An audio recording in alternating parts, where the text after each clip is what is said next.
3,000-year-old man. We're back. Had a bit of time away, tying up a few loose ends and whatnot. Just been keeping myself busy doing a few things. Uni's been a bit busy, but yeah, we're back. I'm just kind of waiting for one of my siblings to get out the shower. So I thought I'd hop on and make a quick video about some things I've sort of been thinking about.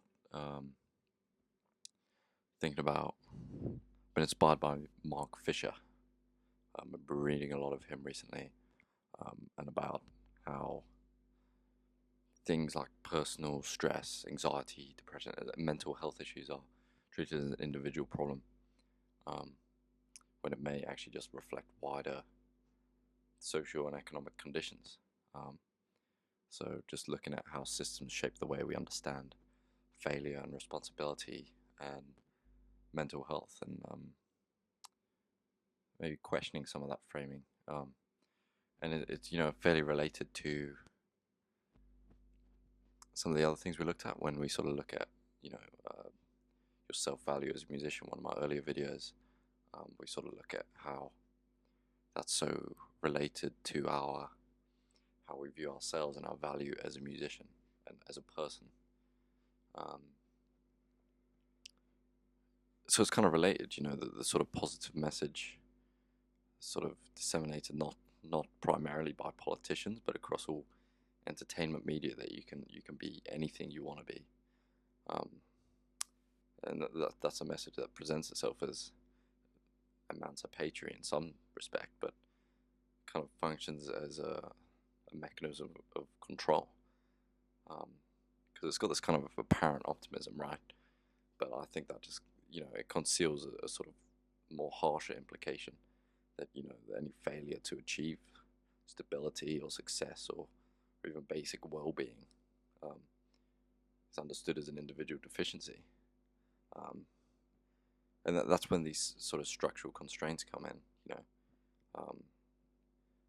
but they're obscured by this, and responsibility moves from the social field to the individual. So you can be anything you want to be, but if you're not, if you're poor, if you're unemployed, it's because you've not worked hard enough.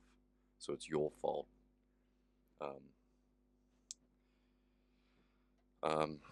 So yeah, I mean, that's just something I've been reading a lot in Mark Fisher's books. He's a really interesting guy, very troubled guy. You can read up about him. May rest in peace. But he wrote this book called Capitalist Realism, and in this book he sort of talks about the privatization of stress. He talks about conditions that are sort of widely shared, precarious employment, the stagnation of wage growth, the erosion of public services, education, housing, all of that. He reckons these conditions are experienced not as collective problems, but as personal failures. And the sort of question of, the question is no longer, why are these conditions producing distress at scale, but rather why am I unable to cope? And I think what was interesting to me is the extent to which this logic has sort of infiltrated domains concerned with care and support. There's a dominant form of therapy capitalism is pushing on us, which is those that emphasize sort of cognitive reframing and individual mindset. This can be mobilized, whether intentional or not, as extensions of this ideology. Suffering becomes evidence of insufficient psychological adjustment, and recovery becomes a matter of more rigorous self-management. So that the persistence of distress is then reinterpreted as a failure to adequately narrativize one's own life in positive terms. That's not to say that these techniques can provide relief, and nor to dismiss the reality of individual agency, but it's rather to sort of try to situate these practices within a sort of broader ideological context in which systematic instability is naturalized, and adaptation to that instability is moralized. Um, it's a burden of adjustment, and that falls on the individuals in a disproportionate manner, while the conditions that necessitate this adjustment just goes unquestioned and unchecked.